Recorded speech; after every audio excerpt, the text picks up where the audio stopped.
et bienvenue sur la chaîne JPS Productions. Sur cette chaîne, tu trouveras des productions exclusives d'un nouveau genre.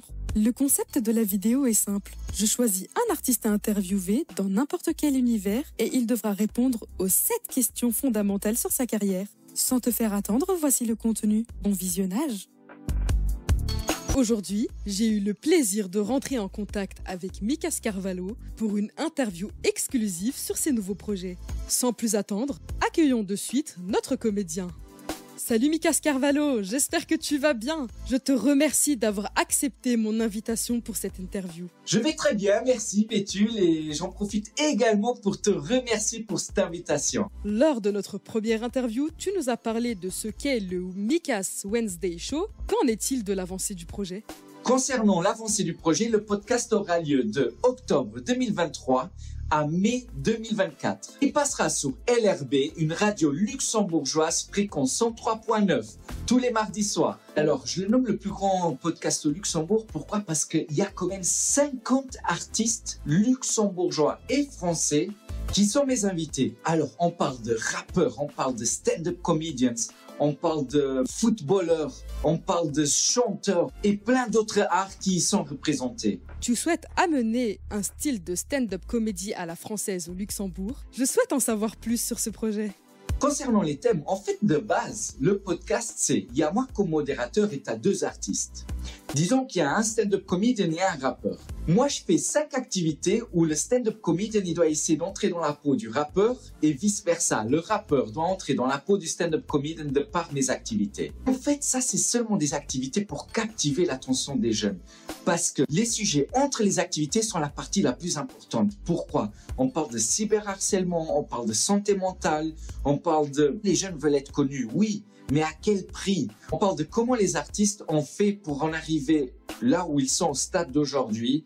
On parle de croire à ses rêves. Il y a plein de thèmes sur l'actualité sociétale. Tu travailles également sur ton podcast nommé Plus grand du luxe. Quels sont les thèmes abordés en général ? Le stand-up au Luxembourg. Alors, je t'avoue que moi, j'ai pris une pause parce qu'en fait, je suis en train de faire une grande transition entre le travail formel. Donc, je travaillais 44 heures dans un lycée luxembourgeois. Et là, je suis en train de faire une transition où je vais devenir indépendant. Oui, effectivement, j'ai demandé le statut indépendant et je vais travailler avec plein d'autres projets dans le podcast dont on a parlé, plein d'autres outils pédagogiques que je vais mettre en place, influencing, je vais être formateur d'algorithmes et ainsi de suite. Tout ça pour te dire que le stand-up comedy, il va revenir, oui, mais qu'à partir d'avril, mi-avril, dès que je suis indépendant à 100%, et là, je reviendrai sur scène. Je crois savoir que tu veux faire une formation en tant que coach dans les médias sociaux. Comment t'es venu le déclic ? Alors, coach dans les médias sociaux, effectivement, formateur d'algorithmes, j'appelle ça aussi comme ça. En fait, c'est simple. J'avais donné une formation pour une entreprise qui s'appelle Zero Latency. Et ils ont boosté leurs réseaux sociaux. Et je me suis dit, écoute, franchement, si j'ai cette golden key en moi, pourquoi pas donner cette formation à plein d'autres entreprises pour qu'elles puissent exploser leurs réseaux sociaux, que ce soit au Luxembourg, en France, en Belgique, n'importe. Et donc voilà, le déclic, il est venu comme ça. J'ai aussi entendu que je vais peut-être, être formateur d'algorithmes pour la Chambre des métiers et la Chambre du commerce. Tu as également un projet dans les structures non formelles. Que signifie structure non formelle ? Oui, alors, quand tu parles de formateur pédagogique, effectivement, j'ai créé un projet pédagogique autour des réseaux sociaux. Du coup, le projet des réseaux sociaux que j'ai mis sur pied, c'est un projet où on va parler sur les réseaux sociaux et on va forger l'esprit critique de par l'introspection et tout ceci par le biais de la remise en question. Qu'est-ce que j'entends par structure informelle ? Écoute, c'est très simple. On a des structures formelles, c'est les lycées, c'est toute l'éducation formelle, en fait, c'est toute éducation où tu reçois un certificat ou un diplôme. Toute éducation informelle, c'est par exemple, imagine, toi et moi, on va boire un verre dans un café et à un moment donné, on parle sur un événement. Là, on est en train de s'éduquer informellement, c'était pas prévu.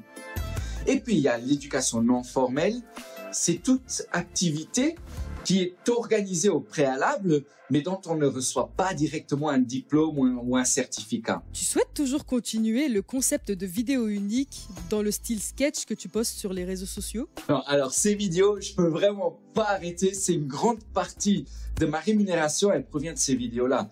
J'ai plein de structures qui voient le contenu que je mets en place, qui se disent « Ouais, ça c'est notre identité, c'est avec lui qu'on veut travailler », ils me contactent et après voilà quoi. tout ce qui est publicité, etc., je travaille avec ces entreprises, quoi. J'ai une question concernant l'avenir. Aurais-tu des projets que tu souhaites faire part à nos auditeurs? Non, j'ai pas directement un autre projet là, parce que je crois qu'on a parlé un peu de tout. La seule chose que je voudrais leur dire, c'est il y a vraiment moyen de réaliser ses rêves.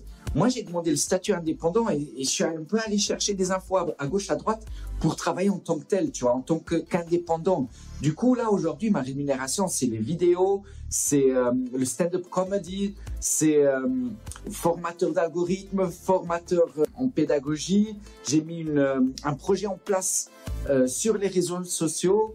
Et avec ça, qu'est-ce que je veux dire? Je veux dire, écoute, il y a moyen de réaliser ses rêves et donc n'en doutez jamais, courez, demandez, appelez et faites en sorte de réaliser vos rêves, vraiment allez derrière vos rêves et c'est tout ce que j'ai à dire. Mika Scarvalho, je te remercie d'avoir accepté de répondre à toutes mes questions et d'avoir été présent pour cette interview en espérant pouvoir discuter et échanger avec toi pour d'autres occasions. C'est moi qui te remercie à toi de m'avoir invité à nouveau pour cette interview et j'espère qu'on fera une l'année prochaine. Allez, ciao! Merci, salut! Cette vidéo touche à sa fin. Merci de l'avoir visionnée. Maintenant, donne-moi un coup de pouce. Like, commente, partage et abonne-toi à la chaîne. Active la cloche de notification pour ne rien manquer.